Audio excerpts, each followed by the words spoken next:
The Lion, the Witch, and the Wardrobe by C.S. Lewis. Chapter 13, Deep Magic from the Dawn of Time. Now we must get back to Edmund. When he had been made to walk further than he had ever known anybody could walk, the witch at last halted in a dark valley overshadowed with fir trees and yew trees. Edmund simply sank down and lay on his face, doing nothing at all, and not even caring what was going to happen next, provided they would let him lie still. He was too tired even to notice how hungry and thirsty he was. The witch and the dwarf were talking close beside him in low tones. "No," said the dwarf, "it is no use now. O queen, they must have reached the stone table by now." "Perhaps the wolf will smell us out and bring us news," said the witch. "It cannot be good news if he does," said the dwarf. "4 thrones in Cair Paravel. How if only 3 were filled? That would not fulfill the prophecy." "What difference would that make now he is here?" said the dwarf. He did not dare even now to mention the name of Aslan to his mistress. "He may not stay long, and then we would fall upon the 3 in Cair." "Yet it might be better," said the dwarf, "to keep this one." Here he kicked Edmund for bargaining with. "Yes, and have him rescued," said the witch scornfully. "And then," said the dwarf, "we had better do what we had come to do at once." "I would like to have it done on the stone table itself," said the witch. "That is the proper place. That is where it always has been done before." "It will be a long time now before the stone table can again be put to proper use," said the dwarf. "True," said the witch. "Well, I will begin." And at that moment, with a rush and a snarl, the wolf rushed up to them. "I have seen them. They are all at the stone table with him. They have killed my captain, Fenris Ulf. I was hidden in the thickets and saw it all. One of the sons of Adam killed him. Fly, fly!" "No," said the witch. "There need no be flying anywhere. Go quickly. Summon all our people to meet me here as speedily as they can. Call out the giants and the werewolves and the spirits of those trees who are on our side. Call the ghouls, call the bogles, the ogres, and the minotaurs. Call the cruels, the hags, the specters, and the people of the toadstools. We will fight." "What? Have I not still have my wand? Will not their ranks turn into stone even as they come on? Be off quickly. I have a little thing to finish here while you are away." The great brute bowed his head, turned, and galloped away. "Now," she said, "we have no table. Let me see. We had better put it up against the trunk of a tree."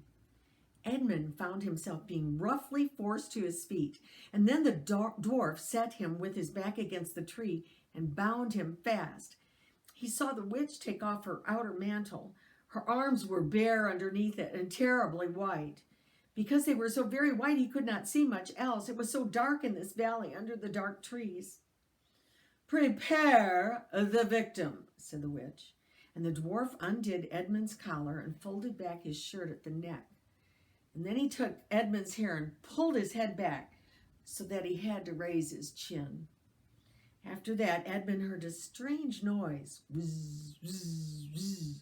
For a moment, he couldn't think what it was. And then he realized it was the sound of a knife being sharpened. At that very moment, he heard loud shouts from every direction, a drumming of hoofs and a beating of wings, a scream from the witch, confusion all around him. And then he found he was being untied. Strong arms were around him, and he heard a big, kind voices saying things like, "Let him lie down. Give him some wine. Drink this. Steady now. You'll be all right. It'll be okay." And then he heard the voices of people who were talking not to him, but to one another. And they were saying things like, "Who's got the witch?" "Well, I thought you had her." "I didn't see her after I knocked the knife out of her hand." "Well, I was after the dwarf." "Do you mean she's escaped?" "A chap can't mind everything at once." "What's that?" "Oh, sorry, it's an old stump." But just at this point, Edmund went off in a dead faint. Presently, the centaurs and unicorns and deers and birds, they were all, of course, the rescue party which Aslan had sent in the last chapter. They all sent off to go to the stone table, carrying Edmund with them. But if they could have seen what happened in the valley after they had gone, I think they might have been surprised. It was perfectly still, and presently the moon grew bright. If you'd been there, you would have seen the moonlight shining on an old tree stump and a fair-sized boulder. But if you'd have gone on looking, you would have gradually begun to think that there was something odd about the stump and boulder. And next, you would have probably thought that the stump did look remarkably like a little fat man crouching on the ground. And if you'd have watched any longer, you would have seen the stump walk across to the boulder and the boulder sit up and begin talking to the stump. For in reality, the stump and the boulder were simply the witch and the dwarf. For it was part of her magic that she could make things look like they weren't. And she had the presence of mind to do so at the very moment when the knife was knocked out of her hand. She had kept hold of her wand also, so it had been kept safe, too. When the other children woke up the next morning, they had been sleeping on piles of cushions in the pavilion. The first thing they heard from Mistress Beaver was that their brother had been rescued and brought into camp late last night, and was at that moment with Aslan. As soon as they had breakfast, they all went out, and there they saw Aslan and Edmund walking together in the dewy grass, apart from the rest of the court. There's no need to tell you, and no one has ever heard, what Aslan was saying, but it was a conversation which Edmund would never forget. And as others drew near Aslan, Aslan turned to meet them, bringing Edmund with him. "Here is your brother, and there is no need to talk about what is past." Edmund shook hands with each of the others and said to each of them in turn, "I'm sorry." And everyone said, "That's all right." And then everyone wanted very hard to say something which would make it quite clear that they were all friends with him again. Something ordinary and natural, and of course no one could think of anything in the world to say. But before they had time to feel really awkward, one of the leopards approached Aslan and said, "Sire, there is a messenger from the enemy who craves an audience." "Let him approach," said Aslan. The leopard went away and soon returned, leading the white witch's dwarf. "What is your message, son of Earth?" asked Aslan. "The Queen of Narnia and Empress of the Lone Islands desire a safe conduct to come and speak with you," said the dwarf, "on a matter which is much to your advantage as hers." "Queen of Narnia, indeed," said Mr. Beaver. "Of all the "Peace, Beaver," said Aslan. "All names will soon be restored to their proper owners. In the meantime, we will not dispute about the noises. Tell your mistress, son of Earth, that I grant her safe conduct on condition that she leaves her wand behind her at the great oak." Well, that was agreed to, and the two leopards went back and the dwarf to see the conditions were properly carried out. "But supposing she turns the leopards into stones," whispered Lucy to Peter.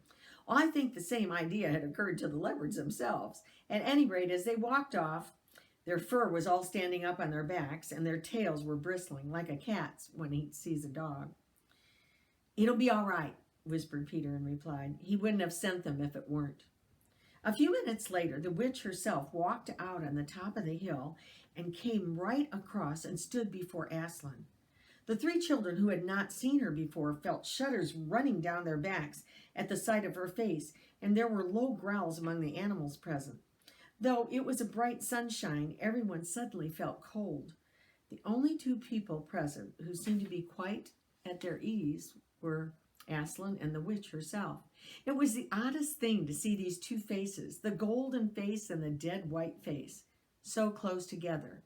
Not that the witch looked Aslan exactly in the eyes. Mrs. Beaver particularly noticed this. "You have a traitor there, Aslan," said the witch. Of course, everyone present knew that she meant Edmund, but Edmund had gotten past thinking about himself after all he had been through and after the talk he had had that morning. He just went on looking at Aslan. It didn't seem to matter what the witch said. "Well," said Aslan, "his offense was not against you." "Have you forgotten the deep magic?" asked the witch. "Let us say I have forgotten it. Tell us about this deep magic," Aslan said. Tell you what is written on the very table of stone which stands beside us. Tell you what is written in letters deep as a spear and long as a trunk on the world ash tree. Tell you what is engraved on the scepter of the emperor beyond the sea. You at least should know the magic which the emperor put into Narnia at the very beginning. You know that every traitor belongs to me as my lawful prey, and that for treachery I have a right to kill. Oh, said Mr. Beaver, so that's how you came to imagine yourself a queen. Because you were the emperor's hangman, I see. Peace, Beaver, said Aslan in a very low growl. And so, continued the witch, that human creature is mine. His life is forfeit to me. His blood is my property. Come and take it then, said a bull with the man's head in a great bellowing voice. Fool, said the witch with the savage smile.